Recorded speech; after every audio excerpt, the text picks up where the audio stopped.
So I'm sure a few of you probably think I'm full of shit, but this really happened. What you know about rolling down in the deep? So it goes back to my first trip to Thailand back in July of 2022.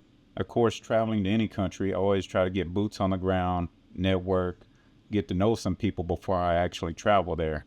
One of the people that I knew actually managed one of the bars on Soi 6.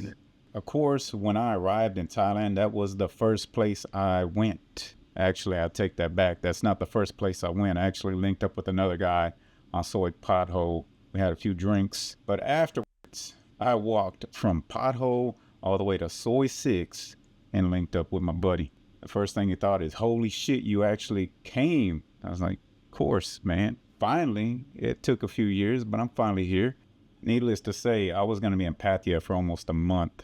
So we had plenty of time to catch up. So one particular night, my buddy was actually celebrating his birthday party. I couldn't make it because yours truly had a little hangover from the night before.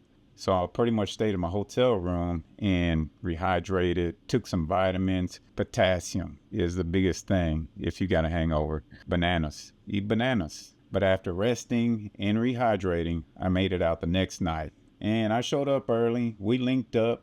We had a couple of drinks. It was early. It was probably 5, 6 in the afternoon, so it wasn't that late. But I wasn't the only one catching up on birthday celebrations with my buddy. A couple of other guys that my buddy knew arrived in Pattaya that same day, and they headed straight for the bar and bought my buddy racks of shots. Now, you got to remember, it's only like 6 in the afternoon, and we've already had a couple of drinks. But let's face it, if you're a manager on Soi 6, you got to have a liver like a fucking...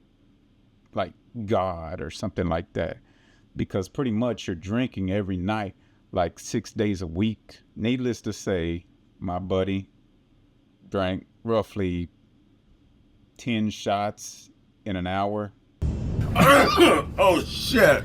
He had this like blank stare in his face, so I knew he was gone. And he just says, bro, I gotta go. I'm like, what the, where you gonna go? So he literally goes, grabs his backpack. He tells the cashier, I'm leaving. And the horror on her face is like, what? Believe it or not, I know the cashier very well too. She looks over at me and she's like, where'd he go? Why he leave? And I just calmly tell her, he's pretty fucked up. Then I ask her, are you okay? Because the look on her face was like, what am I gonna do? So I ask her, do you want me to help you? And no lie, she says, yes, you manage law. And I thought, sure, why not? Doesn't seem that hard. There's a lot more to it.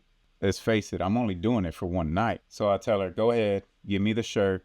I go to the bathroom, change out of the shirt that I was wearing, put on one of the shirts that you would normally buy on Soi 6 or you would see a manager wearing. As soon as I came out of that bathroom wearing that shirt, the girls that I knew were already saying, oh, no touch, manager, no touch. And I just kind of laughed and I said, hey, I'm only managing for one night. So how did it go? It wasn't that bad. I pretty much chilled in the same spot my buddy would chill. Had a few drinks, looked over the girls, made sure there were no issues at the end of the night with any bills. Because, you know, people get drunk. They buy too many drinks. They don't realize how much they bought. Maybe they get upset. But none of that happened. It was actually a good night. I got to mark off. I managed the bar on Soi 6 for one night. Now, did I get paid for it? Of course not. But what I did get is a shirt. Now, don't get me wrong. I bought a shirt already, but I earned this motherfucker. So that's my story. Your boy managed the bar on Soi 6 for one night. If you want to see more, hit that subscribe button. I'll be coming with videos as I prepare for my next Thailand trip. I got 4 more weeks. Damn, I just wanna rap. Damn.